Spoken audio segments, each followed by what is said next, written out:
ਮੀਆਂ ਵਈ ਸਾਹਿਬ ਬਹੁਤ ਸ਼ੁਕਰੀਆ ਵਕਤ ਦੇਣ ਦਾ। ਤੁਸੀਂ ਸਿਆਸਤ ਦਾ ਅਜੇ ਇੱਕ ਬਾਕਾਇਦਾ ਤੌਰ ਤੇ ਆਗਾਜ਼ ਹੀ ਕਰ ਰਹੇ ਹੋ। ਯਾਨੀ ਸੂਬਾਈ ਸਤ੍ਹਾ ਤੇ ਵੀ ਤੁਸੀਂ ਅਜੇ ਇਲੈਕਸ਼ਨ ਨਹੀਂ ਲੜਿਆ, ਕੌਮੀ ਸਤ੍ਹਾ ਤੇ ਵੀ ਨਹੀਂ ਲੜਿਆ, ਲੇਕਿਨ ਤੁਸੀਂ ਇਨ ਸਟਰਗਲ ਹੋ।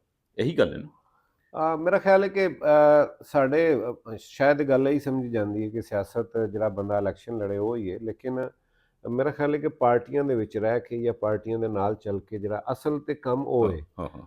ਦੁਨੀਆ ਦੇ ਵਿੱਚ ਤੁਸੀਂ ਦੇਖੋ ਕਿ ਤਨਜ਼ੀਮ ਦੀ ਬੜੀ ਕਦਰ ਹੈ, ਹੂੰ, ਪਾਰਟੀ ਅਹੁਦੇਦਾਰਾਂ ਦੀ ਬੜੀ ਕਦਰ ਹੈ। ਹੂੰ, ਉਹ ਪਾਰਟੀ ਨੂੰ ਬਣਾਉਣ ਵਾਲੇ ਪਾਰਟੀ ਜਿਹੜੀ ਲੈ ਕੇ ਅਸਲ ਤੇ ਉਹ ਚੱਲ ਰਹੀ ਹੂੰ, ਹੁੰਦੀ ਹੈ, ਹੂੰ। ਮੈਨੀਫੈਸਟੋ ਤੇ ਪਾਰਟੀ ਦਾ ਜੀ, ਹੁੰਦਾ ਜੀ, ਹੈ, ਠੀਕ ਹੈ। ਬਿल्कुल, बिल्कुल। ਲੇਕਿਨ ਚੂੰਕਿ ਇੱਥੇ ਬਿਲਕੁਲ ਗੰਗਾਈ ਉਲਟੀ ਹੈ, हुँ, ਇੱਥੇ ਦੇ ਐਮਪੀ ਐਮਐਨਏ ਵੱਡਾ ਹੈ। हुँ, ਪਾਰਟੀ ਦਾ ਸਦਰ ਭਾਵੇਂ हुँ, ਪਾਕਿਸਤਾਨ ਦਾ ਹੋਵੇ ਤੇ ਭਾਵੇਂ ਉਹ ਸੂਬਾਈ ਹੋਵੇ ਤੇ ਭਾਵੇਂ ਉਹ ਕਿਸੇ ਸ਼ਹਿਰ ਉਹਦੀ ਉਹ ਪੋਜੀਸ਼ਨ ਇਸ ਲਈ ਨਹੀਂ ਹੁੰਦੀ ਕਿਉਂਕਿ ਅਸੀਂ ਤਨਜ਼ੀਮਾਂ ਨੂੰ ਜਾਂ ਪਾਰਟੀਆਂ ਨੂੰ ਉਸ ਤਰੀਕੇ ਦੇ ਨਾਲ ਅਹਿਮੀਅਤ ਨਹੀਂ ਦਿੱਤੀ ਜਿੰਦੀ ਵਜ੍ਹਾ ਤੋਂ। ਔਰ ਇਹ ਬੜੇ ਦੁੱਖ ਦੀ ਗੱਲ ਹੈ ਕਿ ਪਾਕਿਸਤਾਨ ਦੇ ਜਮਹੂਰੀ ਕਲਚਰ ਕਿਉਂ ਪ੍ਰਵਾਨ ਨਹੀਂ ਚੜ ਰਿਹਾ, हुँ, ਇਹ हुँ, ਸਭ ਤੋਂ ਅਹਿਮ ਗੱਲ ਹੈਗੀ ਹੈ ਮੀਆਂ ਸਾਹਿਬ।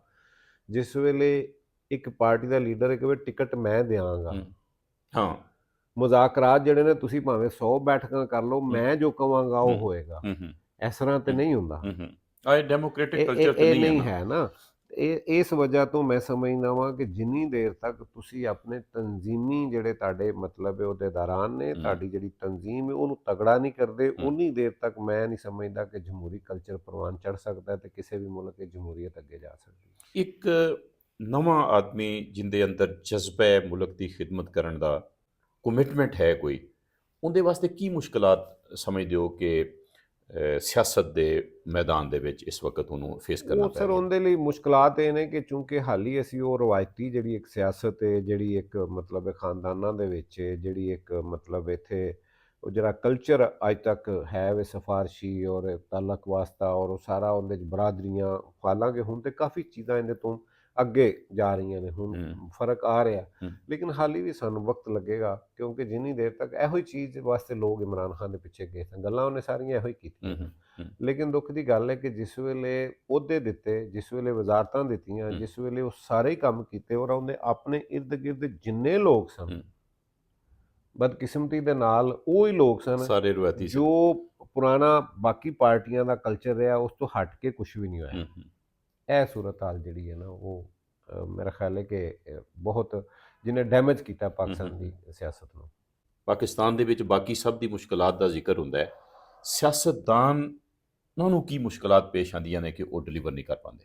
ਸਰ ਉਹ ਜਿੰਨੀ ਦੇਰ ਤੱਕ ਮੈਂ ਦੱਸਿਆ ਨਾ ਕਿ ਆਪਣੀਆਂ ਜਮਾਤਾਂ ਦੇ ਅੰਦਰ ਉਹ ਜਮਹੂਰੀਅਤ ਨਹੀਂ ਲਿਆਂਦੇ, ਹੂੰ, ਜਿੰਨੀ ਦੇਰ ਤੱਕ ਉਹ ਆਪਣੀ ਆਵਾਮ ਦੇ ਉੱਤੇ ਇਨਹਿਸਾਰ ਨਹੀਂ ਕਰਦੇ, ਹੂੰ, ਜਿੰਨੀ ਦੇਰ ਤੱਕ ਉਹ ਆਪਣੇ ਉਸ ਆਇਨ ਔਰ ਕਾਨੂੰਨ ਦੇ ਵਿੱਚ ਰਹਿ ਕੇ ਜੋ ਔਰ ਆਪਣੇ ਪਾਰਟੀ ਦੇ ਮੈਨੀਫੈਸਟੋ ਦੇ ਉੱਤੇ ਨਹੀਂ ਚੱਲਦੇ। ਹੂੰ, ਕਿਉਂਕਿ ਇਹ ਸਾਰਾ ਕੁਝ ਲਿਖਿਆ ਜ਼ਰੂਰ ਹੈ, ਹੂੰ, ਇਲੈਕਸ਼ਨ ਐਵੇਂ ਨਾਂ ਦੇ ਜ਼ਰੂਰ ਨੇ, ਹਰ ਹੂੰ, ਚੀਜ਼ ਨਾਂ ਦੀ ਹੂੰ, ਹੈ। ਹੂੰ, ਇੱਥੇ ਚੁੱਕ ਕੁਝ ਚੀਜ਼ਾਂ ਜਿਨ੍ਹਾਂ ਨੂੰ ਮਤਲਬ ਹੈ ਤੁਸੀਂ ਬਹੁਤ ਸਿਆਸਤਦਾਨ ਆਪਣੀ ਸਪੇਸ ਇੰਨੀ ਘਟਾ ਚੁੱਕੇ ਨੇ ਹੂੰ, ਕਿ ਇੱਥੇ ਉਹਨਾਂ ਦਾ ਰੋਲ ਬੜਾ ਮੁਖਤਸਰ ਰਹਿ ਗਿਆ ਹੈ। ਹੂੰ, ਕਿਉਂਕਿ ਜਿਹੜੇ ਹਕੂਮਤੀ ਪਾਰਟੀ ਹੁੰਦੀ ਹੈ ਜਾਂ ਜਿਸ ਤਰ੍ਹਾਂ ਅਸੀਂ ਅਲਾਈ ਹਾਂ, ਇਹ ਤਾਂ ਹੂੰ, ਡਰਦੇ ਗੱਲ ਹੀ ਨਹੀਂ ਹੂੰ, ਕਰਦੇ ਹੂੰ, ਨਾ, ਹੂੰ, ਗੱਲ ਕੋਈ ਨਹੀਂ ਹੂੰ, ਕਰਦਾ। ਹੂੰ, ਲੇਕਿਨ ਮੈਂ ਹਮੇਸ਼ਾ ਆਪਣਾ ਮੌਕਫ ਦੱਸਣਾ ਹੂੰ, ਕਿ ਵੇਖੋ ਜੀ ਗੱਲ ਹੈਗੀ ਹੈ ਕਿ ਇਸ ਵੇਲੇ ਅਸੀਂ ਕੁਝ ਅਦਾਰੇ ਉਹ ਬਹੁਤ ਮਤਲਬ ਹੈ ਨਾ ਉਹ ਅੱਗੇ ਜਾ ਕੇ ਹਰ ਚੀਜ਼ ਉਹਨਾਂ ਦੇ ਕੰਟਰੋਲ ਵਿੱਚ, ਹੂੰ, ਹੂੰ, ਔਰ ਅਸੀਂ ਆਪਣੇ ਸਿਆਸਤਦਾਨਾਂ ਨੇ ਹੱਥ ਵੱਢ ਕੇ ਆਪ ਜਿਹੜੇ ਨੇ ਨਾ ਔਰ ਇੱਕ ਦੂਜੇ ਦੀ ਮੁਖਾਲਫਤ ਵਿੱਚ ਅਸੀਂ ਇਹ ਕੰਮ ਕਰ ਲਏ ਨੇ। ਹੂੰ, ਹੂੰ, ਤੇ ਜਿੰਨੀ ਦੇਰ ਤੱਕ ਅਸੀਂ ਇਹਦੇ ਤੋਂ ਨਹੀਂ ਨਿਕਲਦੇ, ਹੂੰ,